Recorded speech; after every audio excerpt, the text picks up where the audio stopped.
Bonjour, honorable, vous êtes membre fondateur de l'Union progressiste. Nous sommes à la veille des élections communales. Quel est le pool au sein de l'Union progressiste? Merci beaucoup, madame. Le pool, je pense que nous avons fait tout ce qu'il faut, mis en place les comités communaux qui sont chargés de détecter les candidats. Ça a été fait. Les candidats potentiels ont été invités à déposer leur dossier. Ça a été fait. Au niveau donc de chaque département, il y a des coordinations qui ont été mises pour contrôler les dossiers.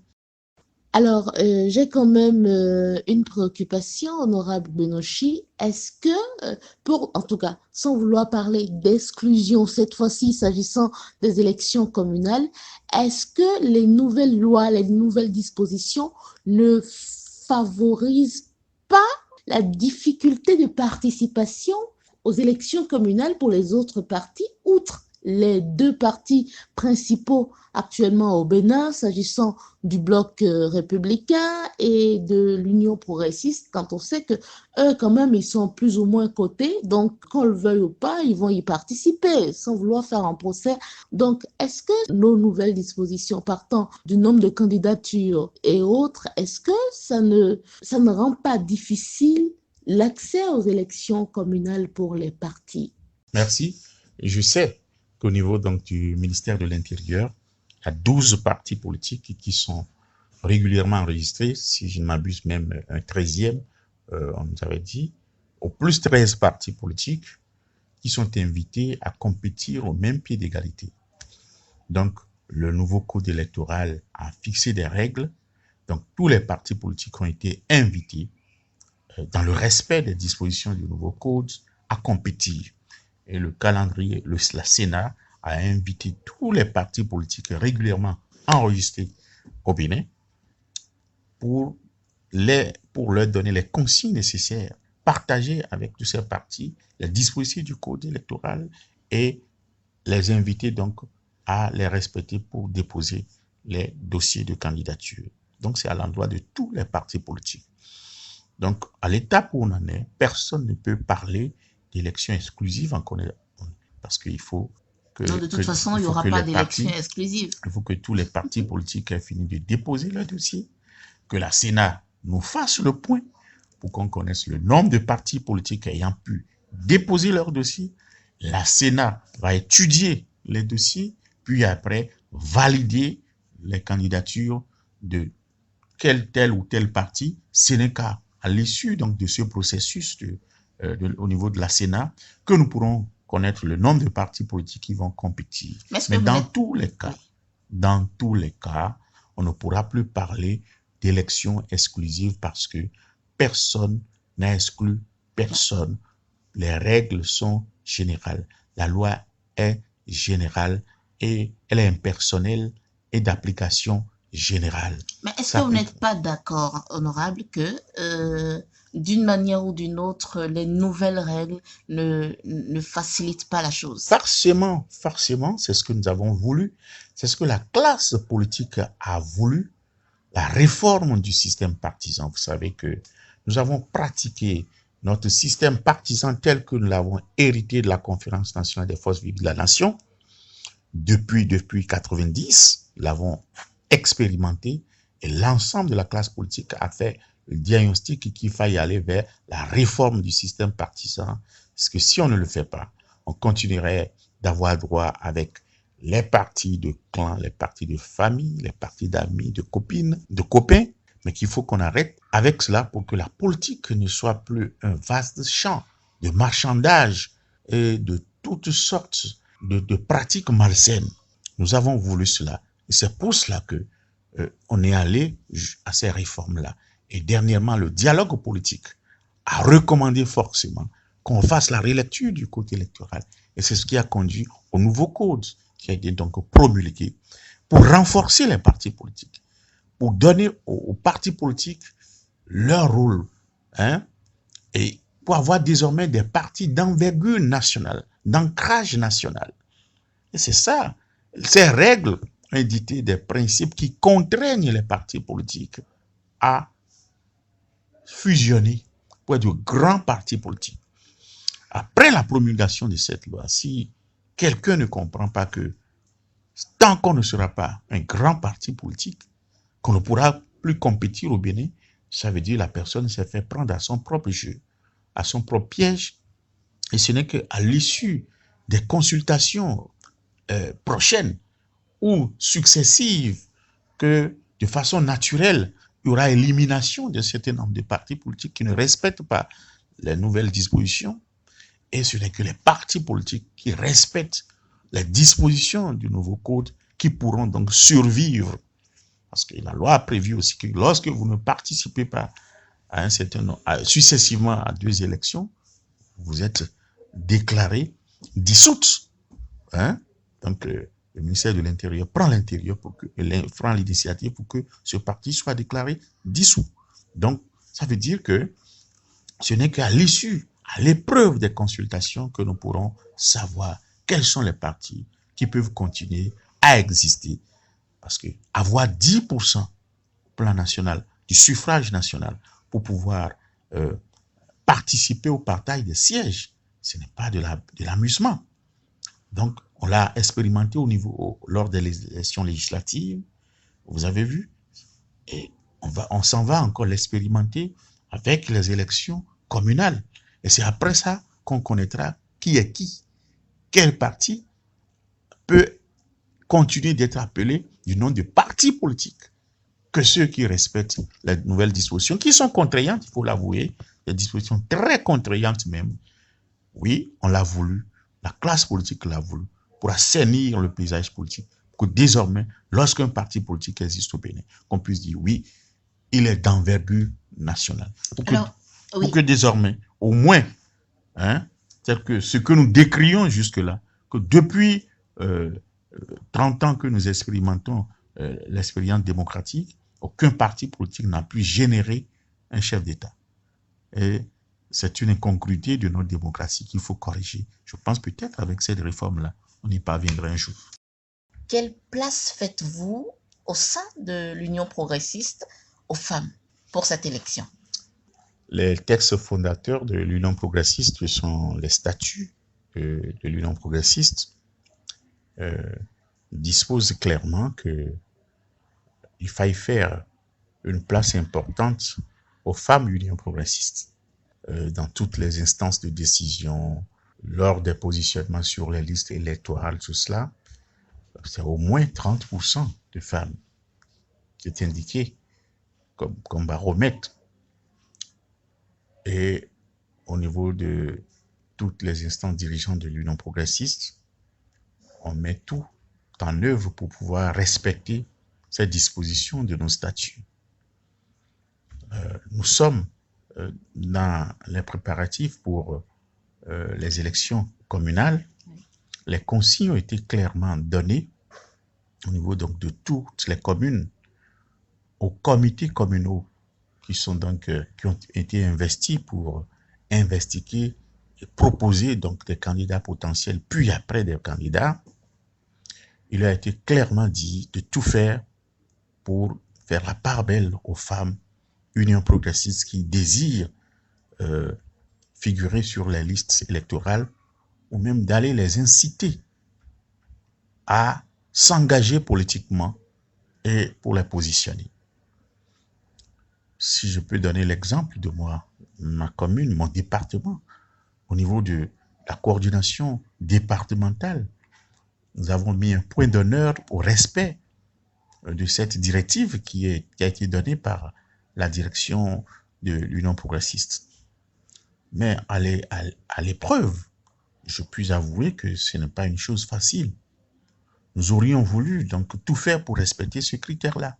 Parce que les femmes n'ont pas le profil Pas fait de profil, mais l'engagement. Il nous est difficile même de trouver des femmes. Je peux vous dire que chez moi, des femmes ont été donc au départ contactées pour être sur la liste électorale, ont donné leur accord, mais chemin faisant, ont décliné l'offre, on dit qu'elles ne peuvent plus parce qu'elles ne sont pas prêtes. Alors, qu'est-ce que vous allez faire? Nous sommes obligés de faire avec celles qui sont partantes. Et j'avoue que avec celles qui sont partantes, nous sommes très loin du compte. Donc, au finish, l'Union progressiste n'a pas pu respecter les 30%, même pas de son fait. Non, pas de son fait. À certains endroits, c'est respecté.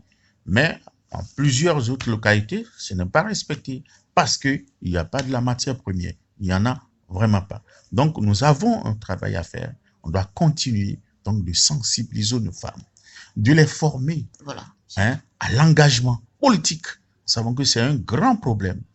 Moi, je suis chargé, donc, le responsable à la formation politique de l'Union progressiste.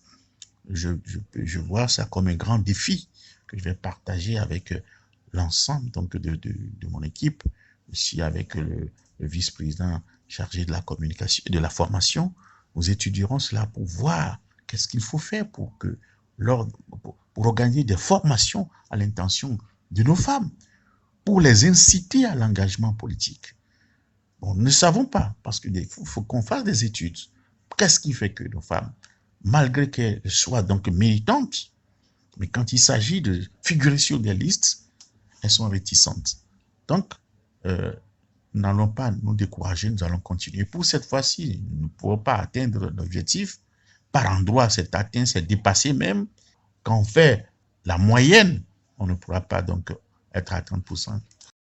Honorable Gérard Benochi, Oui. puisque le Bénin se prépare aux élections communales, parlons rapidement des enjeux de la décentralisation. Est-ce que vous pensez vraiment que ça marche pour nous?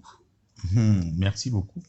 Oui, la décentralisation telle que cela a été pensé par le législateur, voulu par nous-mêmes, oui, c'est de rapprocher l'administration de l'administré et de déconcentrer le pouvoir d'État pour permettre que, à la base, les conseils communaux qui sont plus proches des populations, qui sont plus au fait de leurs besoins, puissent les gouverner. Comment est-ce qu'on peut parler de déconcentration lorsque les communes n'ont pas le pouvoir de décider et chaque fois disent qu'il faut que l'État central les autorise à faire ci ou à faire ça? Non, Dans la réalité, les communes oui. ont leur plan de développement. Chaque commune a ce qu'on appelle le plan communal de développement. Elles ont été financées pour concevoir chacun son plan de développement. Il y en a eu même une nouvelle génération qui leur permet donc de concevoir leur développement, de penser leur développement. Et en pensant leur développement, elles imaginent aussi la manière de financer ces plans de développement. Il est vrai que ce qui reste, c'est que l'État central affecte les ressources pour permettre que ces plans communaux de développement soient mis en œuvre. Si ces plans communaux de développement sont mis en œuvre, je pense que la décentralisation serait une très bonne chose. Mais le problème que nous avons, ça c'est un, au niveau des conseils communaux, et un autre problème au niveau de l'État central. Je vais parler Au niveau du des problème aux conseils communaux, c'est la qualité de la gouvernance. La qualité de la gouvernance qui fait que les maigres ressources que les communes trouvent sont mal gérées, sont même détournées, sont même orientées vers des réalisations qui ne touchent pas l'intérêt des populations, mais juste on conçoit des projets pour se partager de l'argent.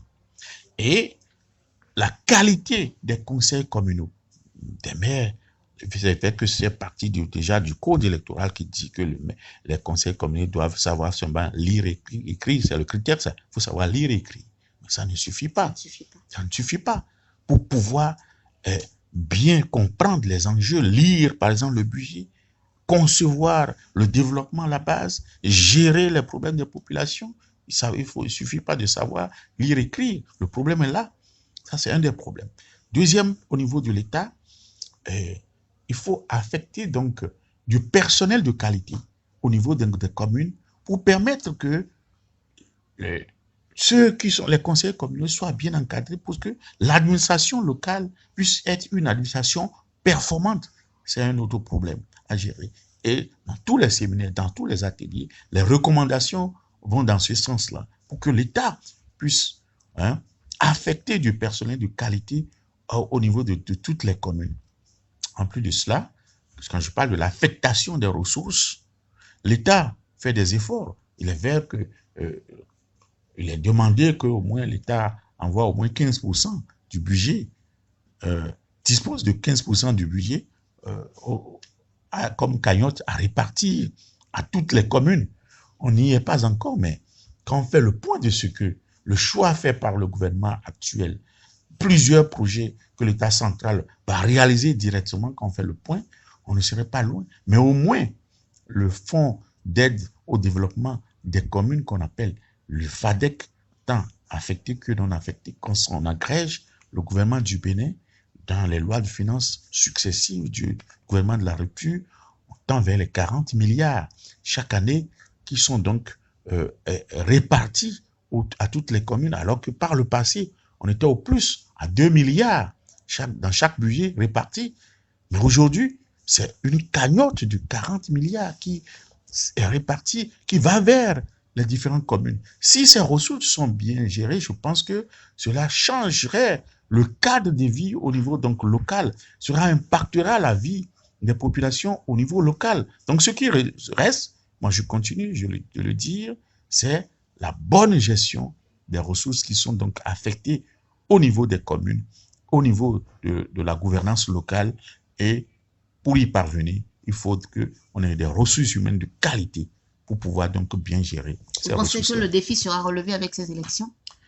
Est-ce que... Ce ne sera pas systématique. Il est vrai que la volonté, c'est d'améliorer la qualité des élus locaux, mais on n'y parviendrait pas de façon systématique. Je pense que la mandature qui vient sera encore une mandature de transition. Peut-être les autres mandatures, mais systématiquement, on n'y parviendrait pas. Par exemple, lors de la rélecture du code électoral, oui, l'ANCB a demandé que, par exemple, au niveau du code, qu'on mette des critères de niveau pour être élu communal, au moins le bac, et pour être maire, au moins la licence. L'ANCB a demandé cela, mais nous ne sommes pas parvenus. On a reconduit le critère de savoir lire et écrire, simplement parce que les gens nous ont fait comprendre que dans leur localité, si on mettait ça, on ne trouverait personne qui soit donc conseiller communal, qui n'en ont pas. Donc ça veut dire que nous ne sommes pas encore prêts. C'est pour ça que je dis, ce mandat encore sera un mandat de transition. On y parviendrait un jour, mais on n'est pas très proche. On va finir avec le plus gros secret de Polichinelle de ces élections communales, qui est le fait que Lucas Tropo, qu'on connaît bien comme étant le maire de la commune de Boïcon, l'actuel président de l'Association nationale des communes du Bénin, en train de vouloir se présenter pour les élections communales à Cotonou, donc en train d'être pressenti comme futur maire de la ville de Cotonou. Il est également, on sait, les langues disent que c'est un dauphin au chef de l'État, Patrice Talon, et qu'il est fortement soutenu. Alors, est-ce que dans le fond, ça ne dérange pas quand même un peu? On n'est pas habitué à ça. Est-ce que ça ne dérange pas selon vous? On sait que Lucas Tropo est de votre formation politique. Vous dites des choses que je ne maîtrise pas. Peut-être où vous les avez tirées, moi je n'en sais rien. Rien officiellement n'a été dit pour me confirmer ce que vous dites. Donc ça me serait vraiment difficile. Et si ça arrivait, honorable Benochi? Non, je ne vais pas spéculer. Je ne vais pas spéculer. Je ne vais pas donner mon opinion sur des suppositions. Non, j'attends du concret. Lorsque ce serait vrai, je reviendrai vous voir. Oui, je pourrais opiner. Ok, merci honorable. C'est moi.